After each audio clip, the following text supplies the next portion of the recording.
Атай Өмүрзаков орус авиакаттамдарынан наразы. Белгилүү бийчи Атай Өмүрзаков өзүнүн Facebook баракчасында катталгандарга Аэрофлот авиакомпаниясынын кызматтарын колдонбоого жана аталган компания менен аба каттамдарын аткарбоого чакырык жасаган.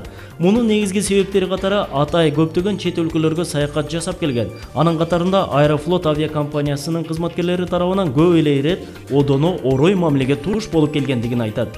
Бул жолку Атай жана Адем бей тобунун адаттагыдай Россия Федерациясынын Нижнекамск шаарынан Москва аркылуу Бишкекке учуп келишмек.